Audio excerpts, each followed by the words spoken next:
What's good, everybody? It's your boy, Emory Ogletree II, a.k.a. the main attraction, here with my brother, BJ. Yes, sir. Bill, man, glad to have you here. Nah, thanks for having me, man. I'm glad to have you, brother. It's my first time, trying to break the game. Two young brothers on the come up. Sports broadcasting just needs a little injection of some new blood, and we're here to get that done. Absolutely. So I'm looking forward to it, man. We've been talking for a while, and it's finally time to get down. So let's say the first topic of the day, man, we're going to talk about this college football playoff. Right. Let's say we got Alabama, Clemson, Oklahoma, and Notre Dame. First question, did they get it right? They got it right if you're thinking about the business of college football. And sports is a business first. That's one thing I'm learning in my career, man, is you got to kind of get rid of, as far as we're going to go, fanhood has to leave at some point. You got to look at it as a business. Right. And I think they got the right teams for what people want to see and what's going to make the most money. Could you argue one or two other teams? Yeah, but you can do that if you had a 10-team playoff. 11 and 12 going to be mad. 8 playoff. 9 and 10 going to be mad. 6 playoff. 7 and 8 going to be mad. Somebody going to be mad. The NCAA tournament gets 69 teams, and they spend 2 hours after Selection Sunday debating about who didn't get in after 69 teams. So I think business-wise, and I think some good game-wise, they got it right.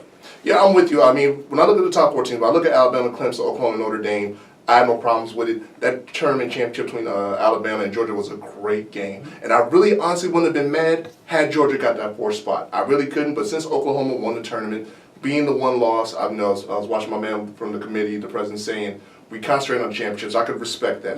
So Oklahoma getting that last spot, with respect, I could see that. But again, Georgia could have got a shot. I would have loved to see a rematch between Alabama and Georgia. But on top of that, I was talking to Rob. You and I both know Rob. Rob. I was in the studio with them last week. Cool Rob Ski. Shout out to Rob Parker. Yes, man. mentor. The one thing about Rob, man, and I love Rob, but the one thing he said kind of rubbed me the wrong way. He said that Michigan was the most overrated school, in terms of college football, based off their name. Now, see, for me, that's Notre Dame. Now, with all due respect, anybody who knows me knows that I'm not a fan of Ohio State. Granted, I'm from Cincinnati, Ohio, love my city. Okay. But I just didn't grow up a fan of Ohio State, only because no one really ever explained to me the whole reason to be a Buckeye fan. And Buckeye fans are just a whole nother level than your regular fans. Yes. But that being said, though, Notre Dame beat Michigan. Ohio State obliterated Michigan. Yeah. Now, you could make an argument, should have Ohio State been in the top 4? My thing was, and this is not had nothing to do with my bias, but the only reason why I said they got this right, you can't overlook that beating they took from Purdue. Absolutely. That 20 points. Absolutely. I mean, it just basically put them out the race for me regardless of whatever. Even if Georgia had beat Alabama, Oklahoma should have got in. Ohio State was never in my run. Yeah. How you feel about that? I'm a Michigan fan. I've been a Michigan fan all my life. I'm a Michigan man. It was embarrassing, number one, to watch them play Ohio State this year. That was embarrassing. If I was a Michigan player, I wouldn't even want to walk campus. I don't like when players get blown out. You still have these, we fall, but get back up tweets. Man, I'm old school. Knock all that, bro. You got your tail handed to you thoroughly. So they got some things they need to work out there. I can't go against what Rob is saying, even being a fan, because I have to look at the scope just honestly and unbiased. Are they overrated? No. Does the name carry weight? Yeah, but it carries weight with the Yankees, Carolina basketball, Duke basketball, with the Dodgers baseball. Like, it carries weight. Great, the Packers, the Steelers, the Cowboys. Your name carries weight. Your name will carry weight. Emory Ogletree will carry weight. VJ Vernon carries. Your name carries weight. So I don't think that makes you overrated. I will say this though: Michigan lost 2 games to the number 3 and the number 6 team. At the end of the day, they lost their games to number 3 and number 6. Yes, Georgia's just really interesting because if you say we want the 4 best teams, is Georgia better than Michigan? Yeah. Are they better than Ohio State? Yeah. Are they better than Oklahoma? I'm not sure. Is their defense better than Oklahoma? Yeah. Yes. But is their offense better than Oklahoma? No. You don't think so? No. Oklahoma has the number 1 ranked offense in the nation for a reason. That's fair. If you got to win 55-54 and you score 55, you won the game. Right. Now, did your defense give up 54? Yeah. But did your offense keep going back out on the field over and over and over again and moving the ball down the field, putting the ball in the end zone? Yeah. And at the end of the day, the great Bill Russell once said, sports will always be, always has been, and is now about who scores more points. Period. So their offense, the Georgia offense is not close to Oklahoma's offense. Now, the caveat to all of that is you got to put the conference champion in. Absolutely. Like you said, you got to put the conference champion in. Now, with Notre Dame, They won their games. I'm not a big fan of Notre Dame being there, but they went undefeated. If they had one loss, they'd be out. If one team had snuck up, if Syracuse had played right, or if Northwestern had snuck up and got them, some of them teams towards the end of the year, everybody had a shot. You had them on the field. Your 11 against their 11 offensive defense. You didn't get the job done. So a lot of people are mad Notre Dame there, but I'm like, bro, they won their 13-0, 13-0, or undefeated. Number 1's undefeated, number 2's undefeated, number 3's undefeated. You can't keep undefeated teams out. If you win your games, you're there. Ohio State, the Purdue loss. The Purdue loss is just bad. And if you look at that as opposed to everybody else's loss, Oklahoma's got one loss, but their one loss they avenged in the conference championship game. Michigan didn't make it in. They're sitting at number 7. I don't have a problem with that. They have 2 losses. Everybody else won. So Ohio State can't get in. I said it's funny. I don't know why I thought Notre Dame had one loss. No, undefeated. Nobody beat them. And Marley, do me a favor and I just wanted. Well, I thought at least had one, but at the same time, it goes back to your previous point. Notre Dame, again, just the name. And like I said, I think it goes to your point of the business. Yeah. And I said, and what bigger name is there in college football than Notre Dame? Watch how many people travel for them games. Absolutely. You watch how many Notre Dame fans show up for that game. It's like Dallas Cowboys. Hotels, restaurants, all the flights, the whole nine, bro. It's the Dallas Cowboys in college football. That's why I'm just like, I sat down, I was watching, I was like, Notre Dame. They coming. You can't take them out. You can't take them out. I was like, had they lost another one, this isn't even a discussion. But again, I was like, I'm knowing the Buckeye fans the way I do. Again, they're probably sitting there saying, hey, we beat Michigan worse than Notre Dame did. But they didn't move Michigan up. Exactly. They kept Michigan right at 7. Michigan was 7 last week. And they basically just took Oklahoma and Georgia said, they already said, Ohio State, you're not going in. Just 2 real quick points. Business, man. What Ohio State went through earlier this year, they can't have them in the playoff. And it's not right, but it's the business. You can't have the story of the college playoff being about that stuff that was going down with Zach Smith and his wife and Herb, and you can't. That's why they're not there. That's not. I was tweeting with Kurt Herbstreit earlier this morning. He goes, "You're right. I feel the same. You can't, business-wise. Kyler Murray being the base because he's already admitted he's leaving to go play pro. He's going to take the $6 million and go play majors. I probably would too." Right. He ain't playing football. The money's better, but in terms of health-wise, though, it'd be a smart decision. Absolutely. So you want him in. Mm-hmm. You got Nick. You got Saint Nick in. You got Dabo in. You got Notre Dame, power brand, and now you're looking. So do we want Georgia in? Well, what does Georgia bring? Nobody can really name you. The average college fan can't name you 3 players first and last name from Georgia. I know the kid from the QB on that team. Exactly. Right, and I said, Holyfield, son.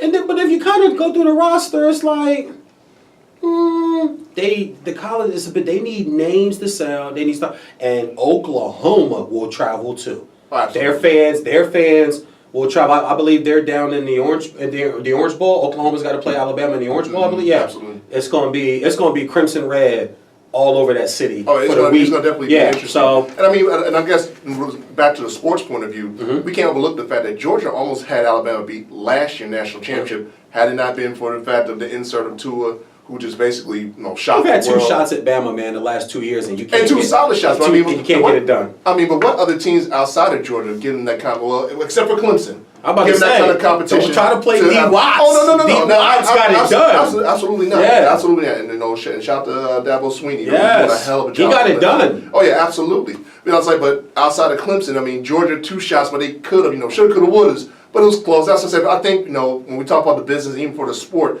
would I have minded a rematch of Georgia, Alabama? I mean, I think Jalen Hurts came in, did a great job, and you want to talk about, the freakish deja vu. With Jalen Hurts coming in the way he did, considering the way he was taken out last year, and Tua took his spot, he stepped up to the plate. So keep him at 4 and then have him play Alabama again? Back to back? Now, see, from the business standpoint, I wouldn't have put him on the same side. But would I put him on the other side to play Notre Dame? And then possibly set up an all-SEC national championship, that I could have saw. But then you have 1 and 2 playing each other and 3 and 4 playing each other. That would have turned people completely off of the playoff. It's got to be 1, 4, 2, 3. If you're going to do a bracket, you got to do the brackets the way the bracket's supposed to be done. If you did Alabama, Notre Dame, which would still grab ratings. Okay, 1, 3, and then Clemson 2, 4. and Georgia. Which I think would still be a solid game. But then is it a true playoff if you do that, though? It's not a true playoff. You got to follow the bracket. Because people want this true play. Listen, I don't like the playoff. I like the BCS more because the way I looked at it is, at the end of the day, there's really only 2 teams that can win a national championship. there's really only two teams. I know you can throw all these variables around. There's really only two squads. It's either going to be Alabama or Clemson win national championship this year. Notre Dame's got no shot because Alabama's defense will suffocate them. I don't think their defense can hang with Clemson's offense. Oklahoma don't have a defense. They're going to get thrashed by Alabama. Alabama's going to beat the living snot out of them. We're going to watch the same national championship game 3 of the last 4 years. Alabama and Clemson. That's going to be, and those are the two teams that if you just watch the season all year long, it's like every Saturday. Yeah, I mean, come on, 55, 60, 61. They score 58. They score 49. They score 52. They score 47. They score 40. Every week. It's like, yeah, those are clearly the two best teams. They haven't struggled in the last 2 months and I don't even think that was a struggle. I think Georgia, like they did it last year, man. They were up like 20-6, and they just, and for some reason, either their players shut it off. You're a former player, man. You're a former big-time athlete. Some guys just turn it off mentally. They just don't know how to go through the finish, and that's what Georgia's done. Georgia, listen, you had your 2 shots. You didn't get it done, Bulldog fans. That's the bottom line. And the bottom line is that we both agree they got it right. Looking forward to, I mean, these are the games that count. I mean, I can go, it's a whole other segment to talk about why there's so many bowl games in college football, but these are the games that are going to count. We're talking for the national title, but we agree on the fact they got the Do you like right. all ball games? I do. Another thing, I know I don't, but I said it's the same. I just wanted to quit. I'm not for it. I don't care about who wins the championship. That's what I'm about. But like I said, it's the same for another day. I watch all of them. But sticking with the college rank, let's talk about Duke, because you and I have been rapping off camera, and man, we just are not on the same page. He got at me on my Twitter, and I sat there and I told you, Duke is going to run the ACC. Now, right now, I said Duke's in here ranked 3rd in the country. I mean, everybody's making a big hype out of the freshmen. I'm not saying they don't deserve it, but I keep telling everybody, I was like, Duke is deep. It's not just the 3 freshmen. They are deep. And I am telling you right now that if my early pick, I cannot go against Duke right now to win that championship. Because for me, as I told you before, nothing against Gonzaga. Gonzaga beat Duke. I get it, but with me, it was 60-40. And if you really watch, no, they won by 2. They won by 2. It don't matter what they won by. Anyway, the whole game. They won by 2. The bottom line is, I think Duke, they're young, they're going to learn from this. Duke is a sleeper squad. Well, not even a sleeper squad. Duke is my pick to win the national championship early. Your feelings on that? Here's my thing that a lot of people don't talk about. Okay, and I try to with sports. There's the top of the water, and then there's the snorkelers, and then there's the scuba divers, and then there's Jacques Cousteau. See, I'm Jacques Cousteau. I'm Jacques Cousteau. I go deeper than normal people go.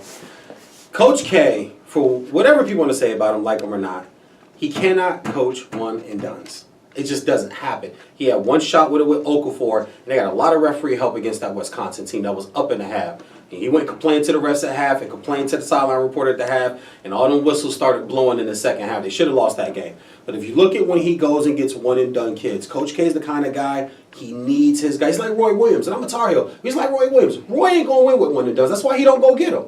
He wins with juniors and seniors. Guys that are 3 and 4 stars, you bring them in and you work with them over some years. And you build them. That's why he's got 3 national championships in the last 12 years. But V, at the same time, though, I mean, the tradition of Duke has always been, you stay for the long haul. From the Leitner squad to the Battier team. To Jay Williams and Battier and all them guys. Absolutely. Absolutely. Grant Hill, Hurley, all of them. I get what you're trying to say. But my thing on top of that, though, is Coach K, to me, still new to this one and done thing. But let's look at this one and dones. Kyrie, when he was at Duke, he got hurt. Yeah, he only played 11 games. Exactly. Yeah. Jason Tatum, I mean, he was all right at Duke, but I mean, his game was more tailored more for the NBA. Ingram, same thing. I wasn't that impressed with Ingram at Duke.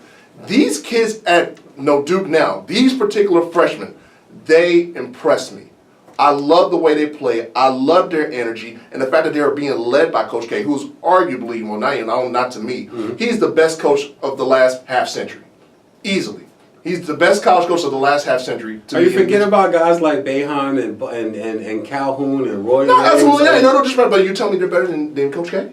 Yeah. No, if they're not better, to me, there's no best when it comes to that title. I just think there's 4 or 5 guys that you can just look at and you can point and pick and go, well, he's got 3 national championships. He won with a freshman Carmelo. He's got 3 national championships with 3-star guys he bought. So that's discussion. That's probably for a different topic. Another day we can go into. But back to the freshmen. Number one, all the freshmen can play.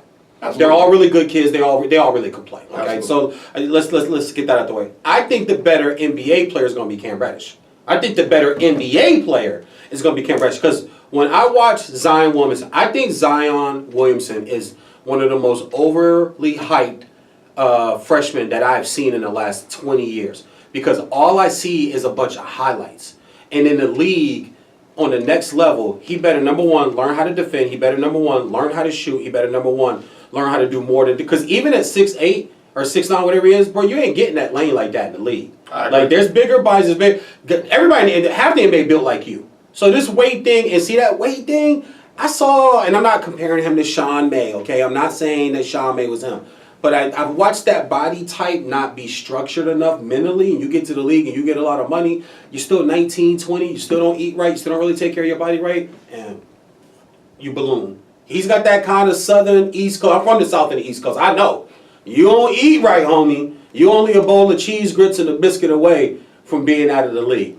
But the team itself, when people say they're going to win a national championship, young teams don't win national championships. In any sport, in any collegiate sport, seniors and juniors win national championships. You can't. The Fab Five was probably the greatest thing we ever saw freshman-wise, right? Always the Fab Five. And back-to-back years, though, they got to the championship. Who they lose to? They lost to veteran teams. They lost to seniors and juniors at Duke. They lost to senior Eric Montross and Derek Williams and Derek Phelps and Brian Williams from Carolina. Those guys were all seniors. And then looking at these 18, 19, I was like, bro, listen, you're good, but we've done this before. So when it comes down to the game and the coach can't do the X and O and you got to go execute, as an 18-year-old freshman, you can't mentally go and go, you know what, we've been here. We've been here at the Elite Eight last year. We were here at the Sweet 16 2 years ago. Now, see, that's where I think you're taking a little bit away from Coach K. This is where my respect for Coach K. This is where my respect for Coach K as a coach, as a leader of a team,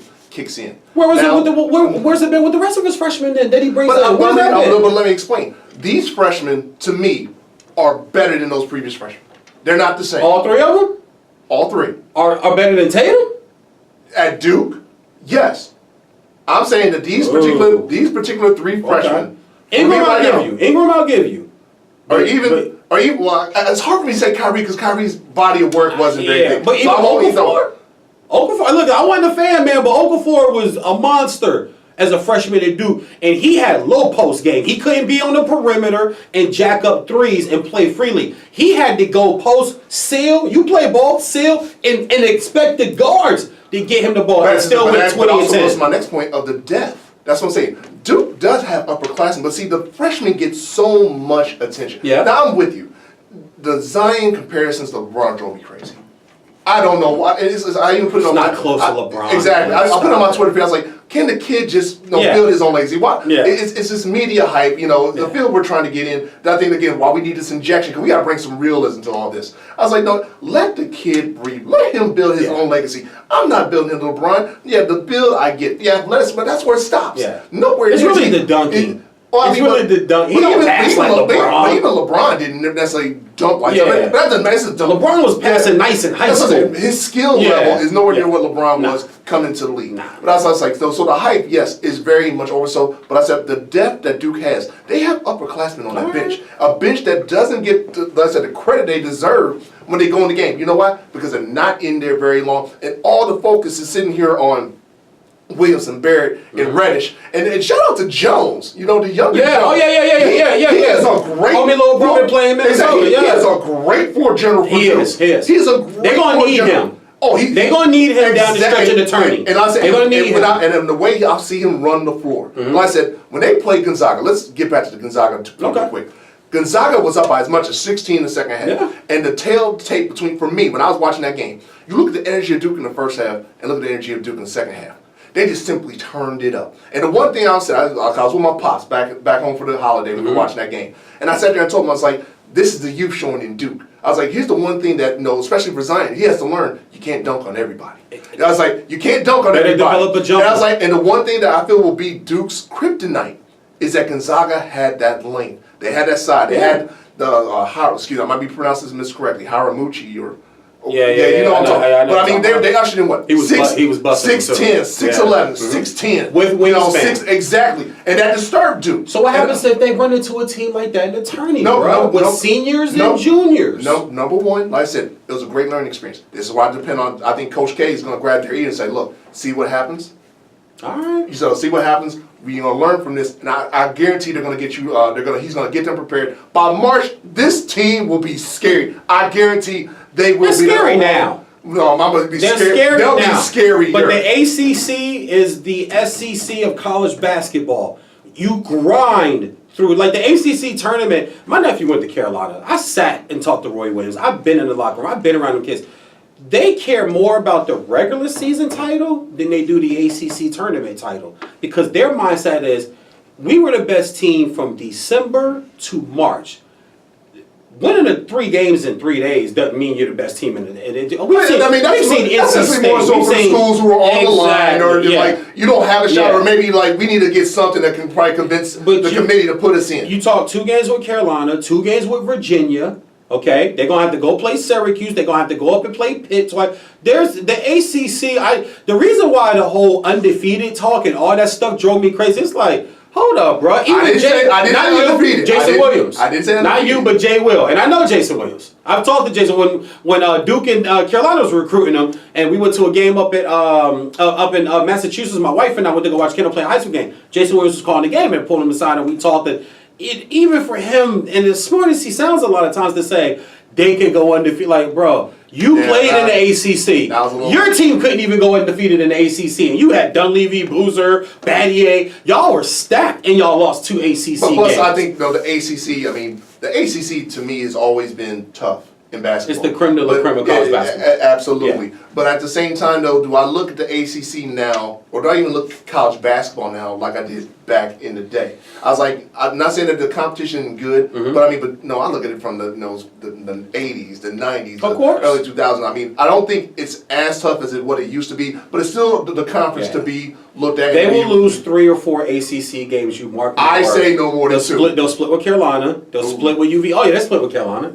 It's a rivalry game, bro. It's a rivalry game. There's nobody in Carolina that can match up on. Listen, well, they don't have to match up with them. All you got to do is see basketball. See, Coach Roy teaches team basketball. They will play. No. Not with this squad. This squad is listen. Let me tell you. Let me just throw this out here. With the freshmen. No, with the freshmen he doesn't.